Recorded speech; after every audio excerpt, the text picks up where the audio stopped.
Breaking news out of Lebanon's capital, Beirut. A large explosion has rocked the city.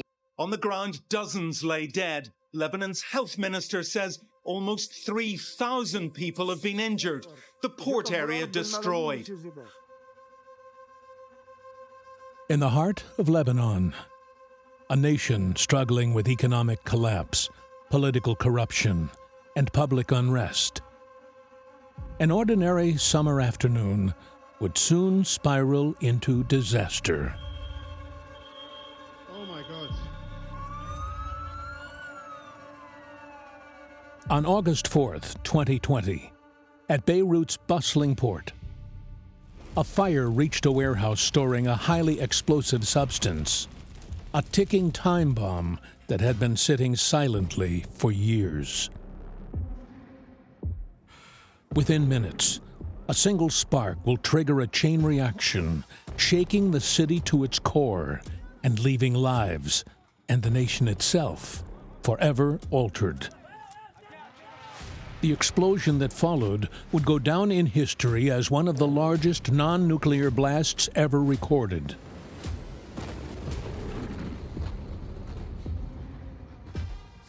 The aftermath was a scene of chaos, devastation, and heartbreak, as the city and its people were thrown into crisis. They destroyed our Beirut! This is ours! They shot bullets! Live bullets against us!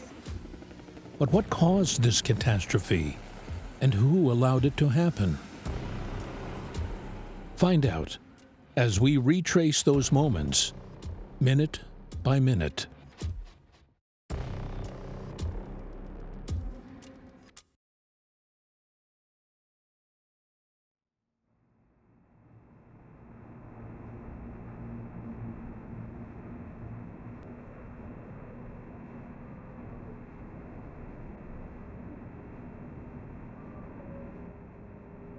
August 20th, 2020, 5:15 p.m., Beirut.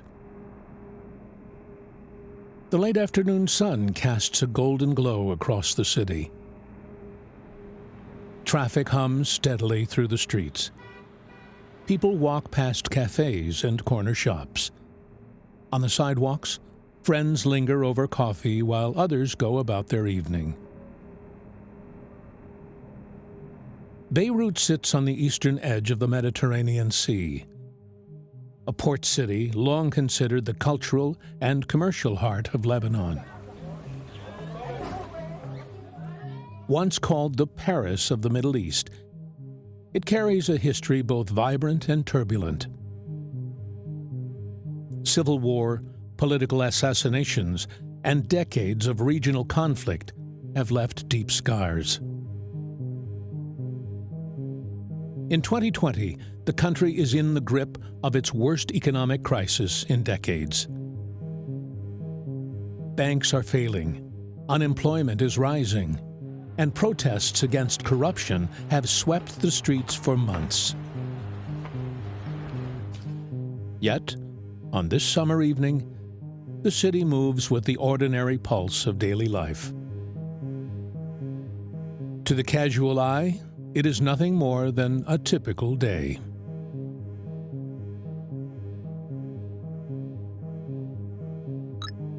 "17:30 p.m., Port of Beirut. Along the city's eastern waterfront lies its main port. A vast stretch of concrete yards, cranes, and warehouses pressed against the Mediterranean Sea. It is the lifeline of Lebanon's economy. It handles more than 2/3 of the nation's imports, channeling goods in and out of the country. This afternoon, the port runs as usual.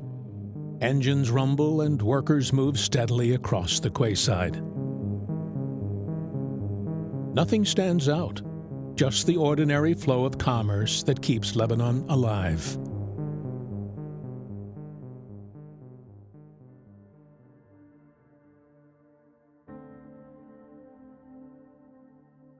"5:45 p.m., Warehouse 12. A thin ribbon of smoke rises, curling into the late afternoon sky.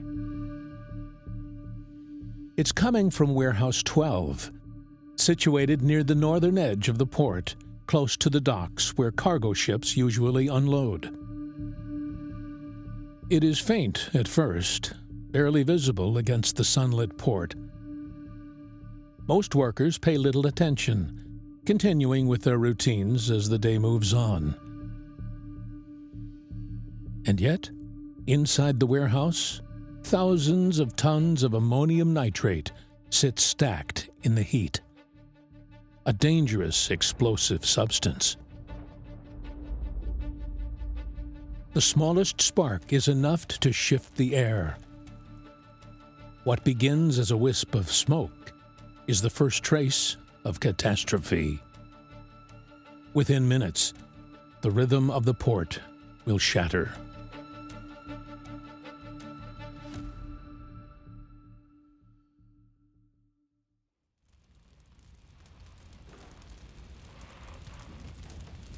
"5:54 p.m.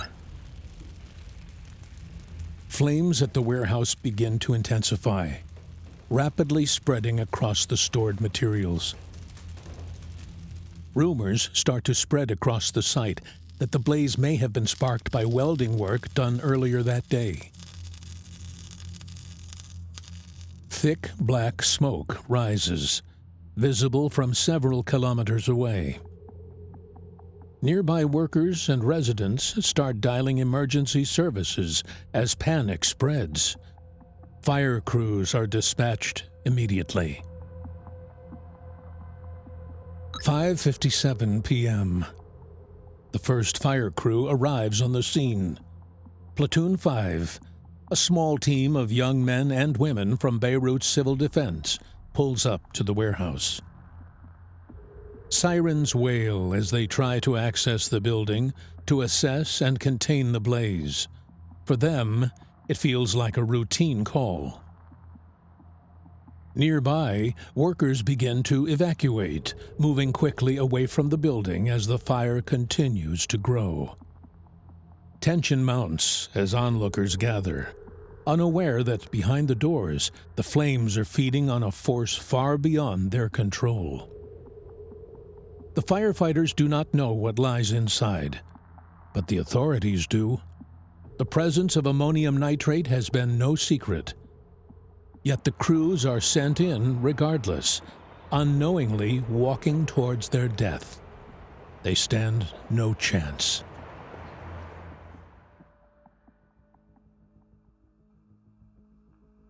"6:07 p.m.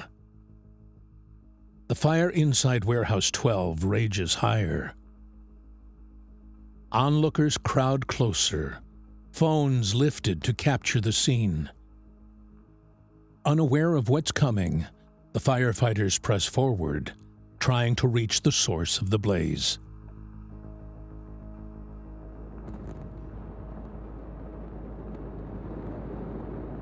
In an instant, the sky erupts.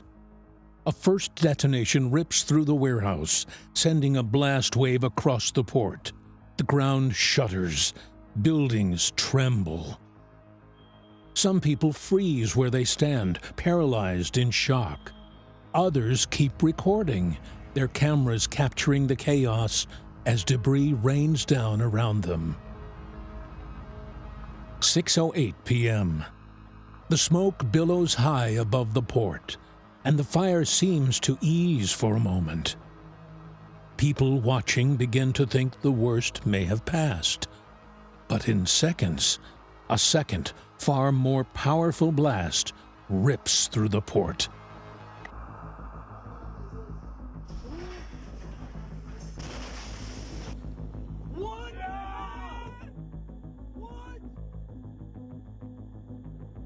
The explosion registers as a 3.3 magnitude tremor felt across Beirut. It is so powerful that it can be heard far beyond Lebanon and Syria. This time, the shockwave reaches deep into the city. Entire neighborhoods are shaken as buildings tremble violently. I'm good. What is that? Windows shatter in apartment blocks and offices, sending glass flying into the streets and sidewalks. Doors are ripped from their hinges. Cars are overturned, and debris crashes down from rooftops.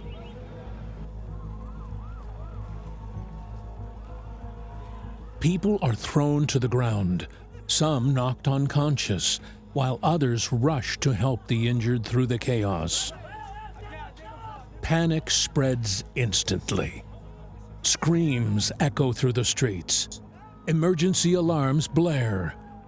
And people rush blindly through debris-littered roads, struggling to comprehend the scale of the devastation unfolding around them. In the span of a single minute, Beirut, the heart of Lebanon, is shattered. Thousands of lives are thrown into peril. But one question remains: how could this be allowed to happen?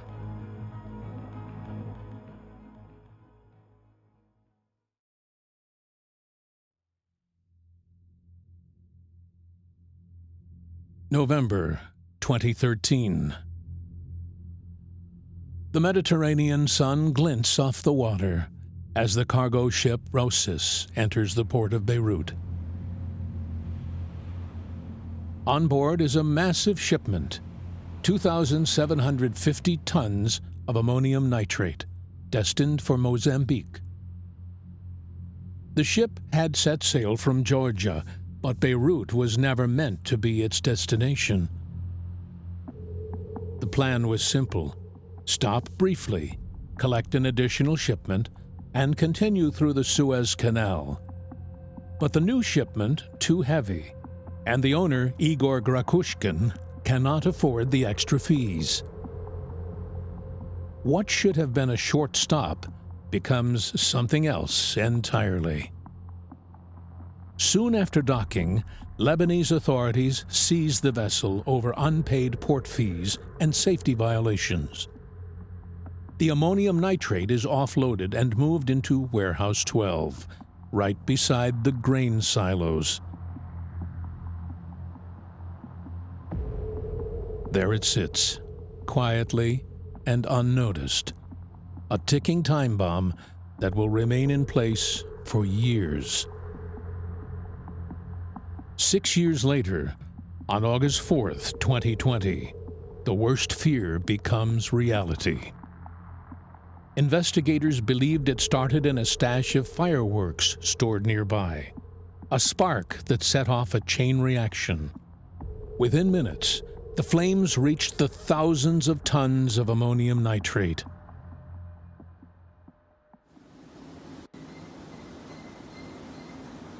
Ammonium nitrate is a simple chemical. A salt made from ammonium and nitric acid. It is cheap to produce and widely used to fertilize crops. But it has a darker side. Ammonium nitrate is an oxidizer. It does not burn on its own. Instead, it feeds fire.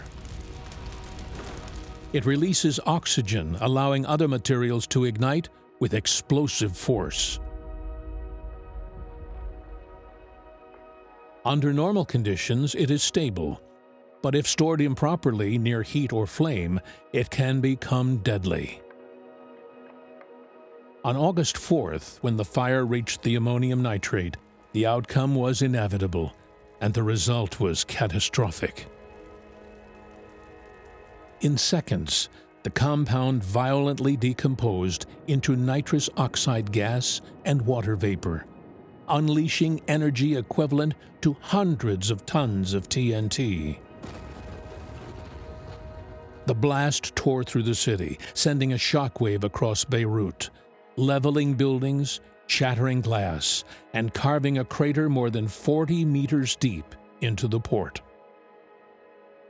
A chilling marker of the devastation, making it one of the largest non-nuclear explosions in human history.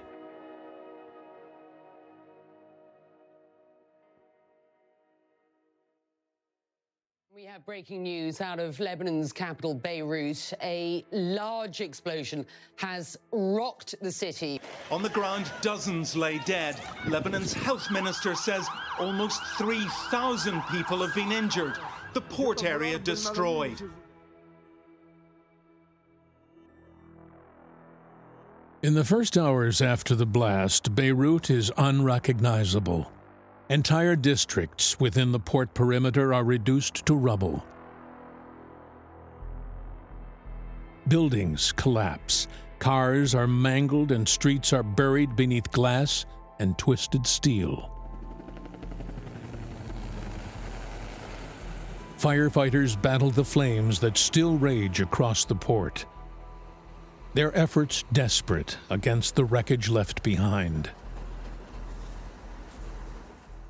The fires spread unpredictably, leaping from one ruined warehouse to another. Many of the crews are grieving. Members of Platoon 5 never returned from the warehouse. Even so, their colleagues keep working, pushing through exhaustion and shock. But with water lines damaged and equipment limited, crews struggle to contain the fires consuming the port. Among the ruins, both rescue crews and ordinary citizens begin searching through the debris. Rescue teams from all around the world, including the UK, France, Italy, and many others, arrive to assist in the search and rescue efforts. We have sent the first explosion 75 ambulances, then 50 ambulances sent by blood and others. And now we are in the post to work regarding evacuation of the dead bodies and others now. More than 5,000 wounded, more than 54 dead bodies. It's not easy. Waiting for disappeared also. It's something really very sad for us.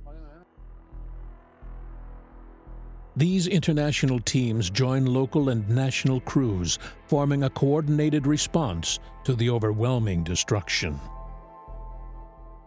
They use cranes, sniffer dogs, thermal cameras, and other specialized tools to help trapped individuals while also manually lifting heavy debris. Every action requires careful precision to prevent further collapse and protect both the rescuers and those they are trying to save.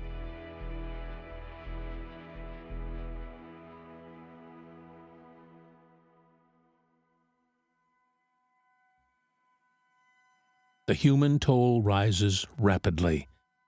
Casualty reports come in by the minute, each one more devastating than the last. He thought his wife and 4 daughters would be safe in Beirut. Only 2 daughters are alive today, one in intensive care. The other children and his wife were killed in Tuesday's explosion. فقدت عقلي، فقدت أعصابي، ما عندي أعصاب، ما عندي شيء. ضلني هيك، ما بعرف شو بصير معي، ما بنام، مش عم بقدر أنام من هالمناظر ومن هالشغلات اللي شفتها. يعني جيت لقيت عائلتي هون عم يطلعوا شاب طالعين شاب. Stories like his are tragically common. Across the city, countless families are shattered, losing parents, children, brothers, and sisters in an instant. Among them are the parents of Alexandra, the youngest victim of the blast. When the first explosion struck, it hurled both mother and daughter across the room. The impact left Alexandra with a severe head injury. Despite every effort to save her, the little girl died in hospital 2 days later. Our daughter was victim of a crime, if not, if you could call it a murder, of incompetence and negligence. It's a crime. She's the happiest person I've known.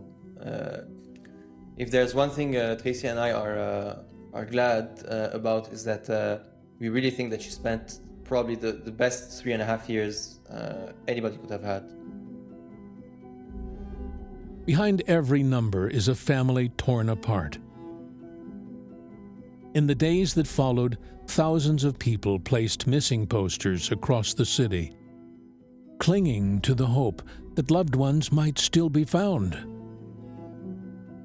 Each name on those papers was a reminder that the blast was not just a disaster of scale, but a deeply personal tragedy felt in every neighborhood.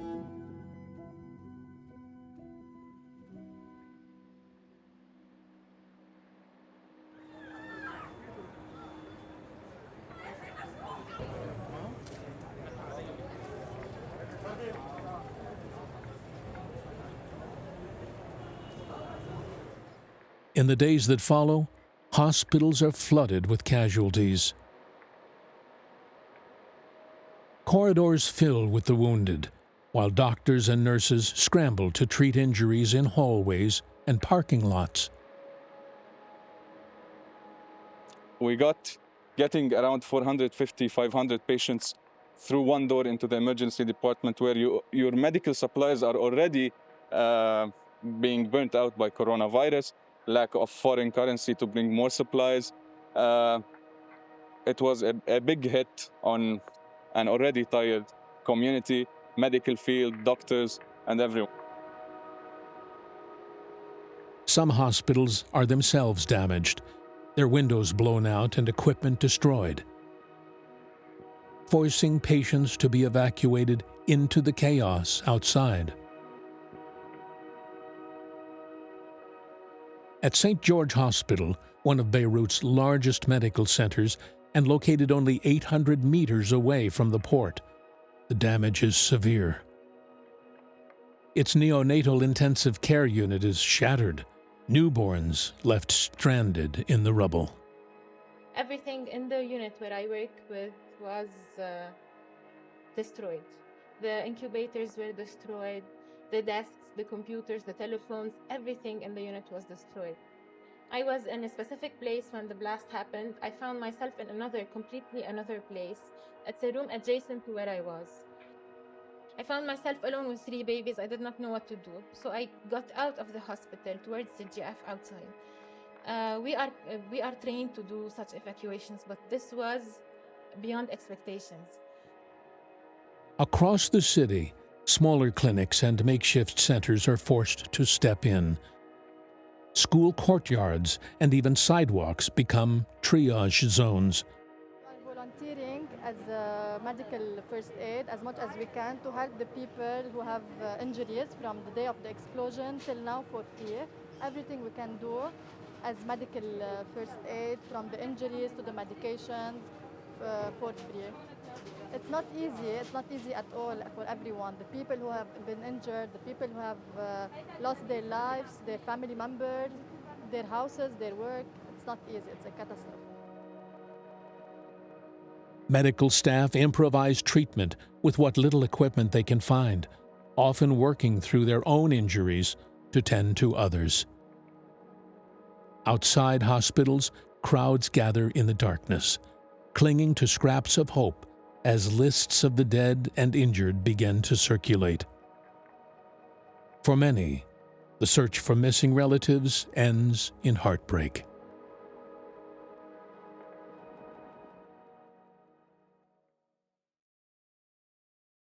نحن اليوم نحتكم إلى الناس، إلى مطلبهم بمحاسبة المسؤولين عن هذه الكارثة المختبئة منذ 7 سنوات، إلى رغبتهم بالتغيير الحقيقي من دولة الفساد والهدر والسمسرات والسرقات إلى دولة القانون والعدالة والشفافية، إلى دولة تحترم أبنائها. أمام هذا الواقع نتراجع خطوة إلى الوراء للوقوف مع الناس كي نخوض معركة التغيير معهم، نريد أن نفتح الباب أمام الإنقاذ الوطني الذي يشارك اللبنانيون في صناعته.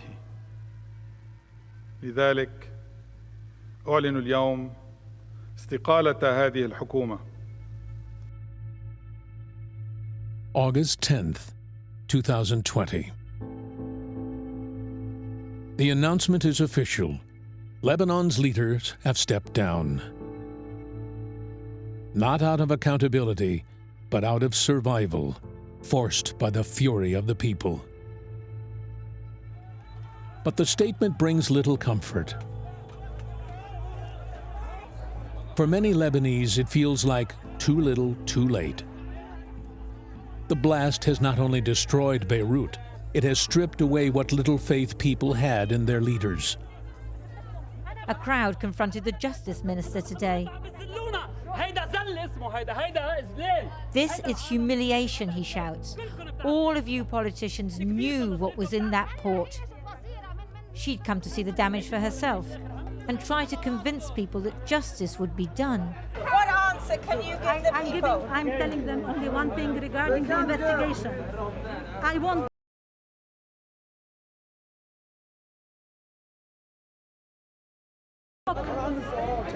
I will not stay aside. I will talk. I will not accept that the investigation doesn't go to the full truth. People are absolutely furious with the Minister of Justice. They won't let her walk along the street. She may say that there's going to be an investigation, but people have no trust. They have no belief in this government. She's quite brave, actually, to come out here on this street and face the people. But they don't care about that. They just want this government gone.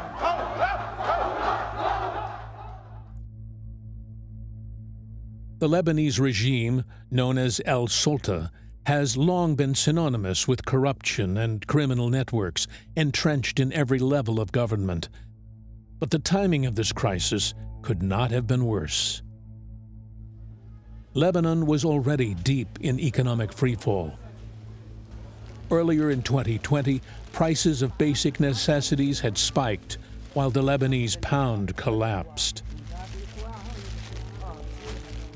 What once was a monthly salary of £1 million, worth $700 in 2019, had fallen to barely $100 by February 2020. Poverty rates across the country soared.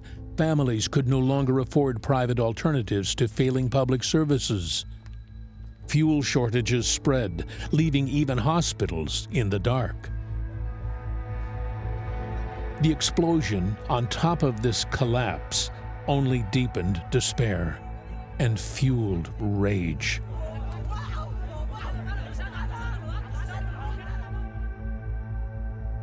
More than 300,000 people were suddenly homeless. Entire families were displaced in an instant, and early estimates put the cost at over $15 billion. For many Lebanese, it was the final straw, leaving people more determined than ever to demand change.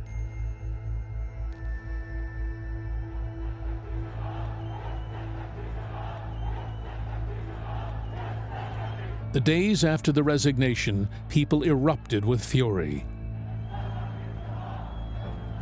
Beirut becomes a city tearing itself apart.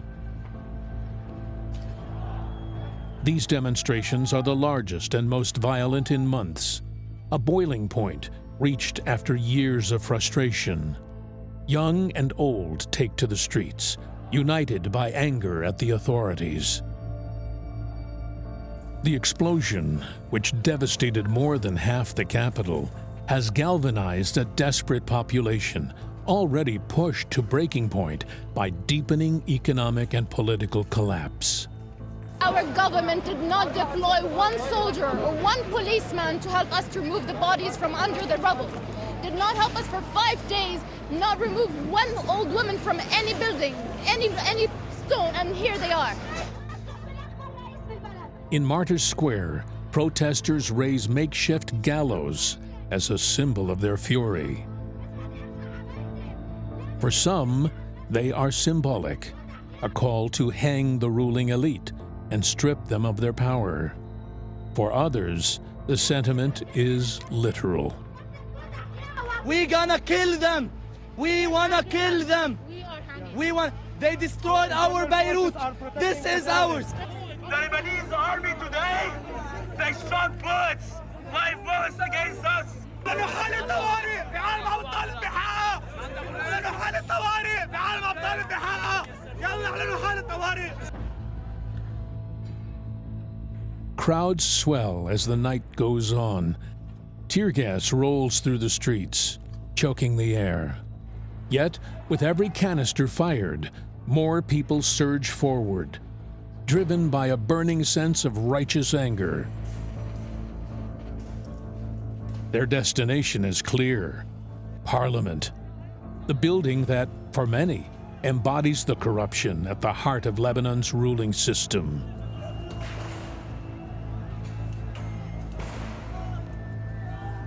They're shouting Pharaoh, which means revolution. That Beirut hadn't experienced enough trauma. The city is convulsing with anger. People are furious with their government and with the authorities. Most of the people here, their apartments, their homes have been destroyed. And they want justice. Make no mistake, this is a dangerous moment for the country.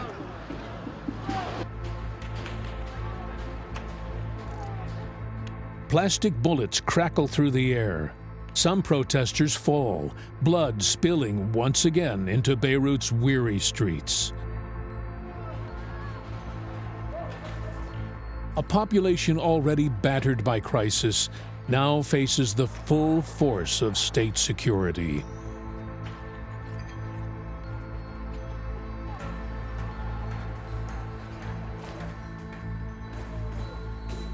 One thing is clear: no one is willing to accept a return to the status quo.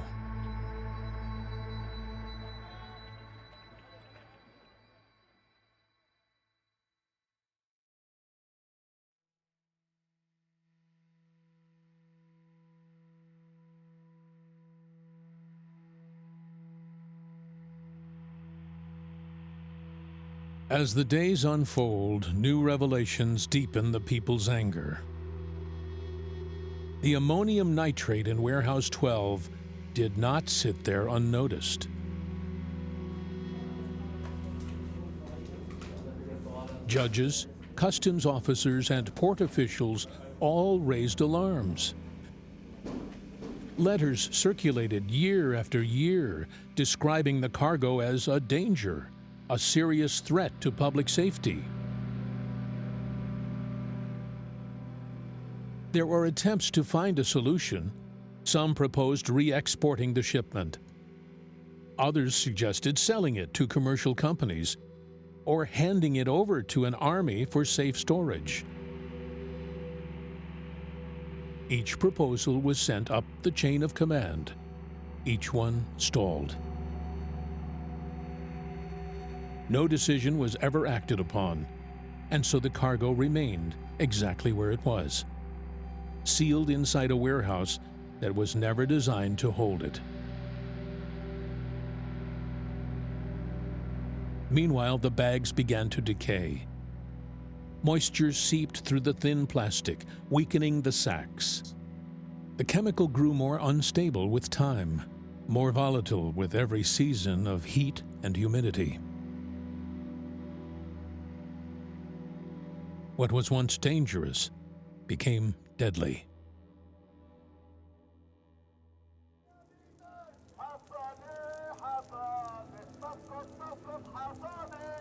From the very start, the Lebanese people demanded justice.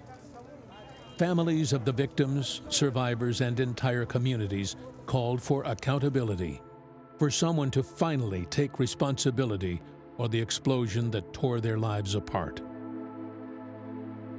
But those demands quickly collided with Lebanon's political system. The country's constitutional provision for political immunity shields high-ranking officials from prosecution, placing them above the law. وبظن نفس الخبرية إنه اليوم بالادعاء والمسؤول حسان دياب وكم وزير معه على القضاء مش حيروحوا وحيحطوا ملفاتهم بالجوارير، حيروحوا يشربوا فنجان قهوة ويطلعوا مثل ما فاتوا مثل ما طلعوا. برأيي إنه كل حدا بقلب هيدي السلطة هو مشارك بهيدا الفساد، يعني كل حدا موجود بقلب السلطة أو كل حدا كان له مركز معين من أصغر واحد لأكبر واحد هو مشارك بهيدا الفساد كله سوا وبانفجار البور وبكل شيء عم بيصير بلبنان. In December 2020, lead investigator Fadi Sawan charged former Prime Minister Hassan Diab and 3 ex-ministers with negligence. But within months, under mounting political pressure, Sawan was removed from the case. استدعاء هو صدر عن القاضي صوان بحق رئيس الحكومة تصريف الأعمال حسان دياب. ما بيجوز.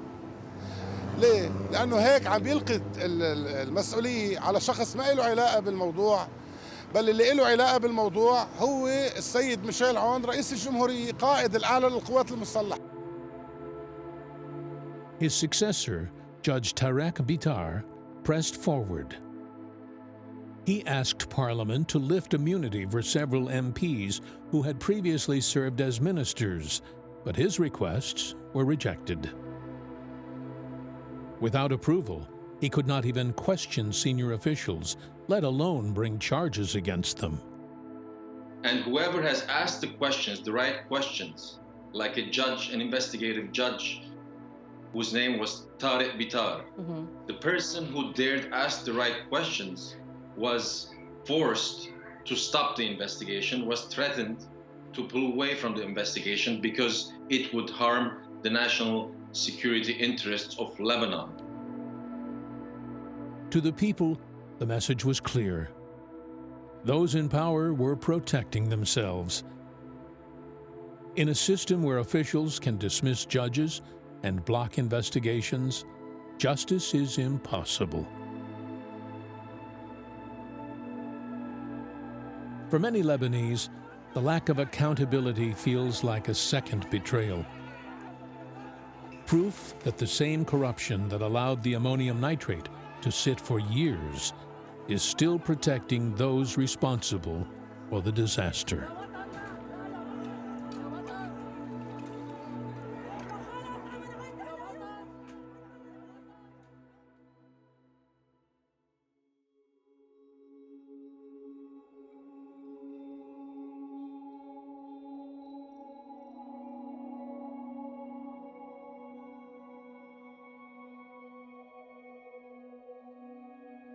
More than 3 years on, the fight for justice continues. Families of the victims, activists, and ordinary citizens still demand accountability. Holding on to hope, even as political immunity and corruption make it nearly impossible. Her death could lead to the miracle that the country needs, because we definitely need a miracle. There's nothing else that can save us. So let's communicate. Let the people hear the story, so that it triggers humanity in people that are still following these guys, and maybe it triggers something even in these murderers. I don't know. Beirut itself has not fully recovered. Entire neighborhoods remain scarred by the blast, and the weight of the tragedy still hangs heavy. Yet, amid the destruction, a strong sense of community has emerged. Residents and local groups have taken rebuilding into their own hands, working together and supporting one another when institutions have failed them. At the same time, many Lebanese no longer see a future in their own country. They do not feel safe. They do not feel heard. And they have lost faith in a system that protects the powerful while silencing the people. God gave me a second chance to live. I don't want to live it here. I wanted to live it somewhere safe, somewhere peace, somewhere where I can live my normal life. For them, leaving Lebanon feels like the only path forward. Government corruption remains one of the country's most pressing challenges. Political institutions are plagued by impunity, with sectarian elites enriching themselves at the public's expense. Anti-corruption laws and oversight bodies have been introduced, but weak enforcement and entrenched resistance from the ruling class have prevented meaningful change. We don't live in a country. This is not a country. This is not a government. We live to survive here. Like, we live a day. I don't know if we're gonna live tomorrow or not. This is how bad it is here to live in Lebanon. This is how bad it is. Beirut's resilience is undeniable, but resilience alone cannot rebuild a country. While some essential services have been restored through local and international efforts, the city and the nation remain far from recovered. The explosion was not just a moment of devastation. It was a symbol of Lebanon's deeper wounds. Wounds that will not heal until justice, accountability, and real change take root.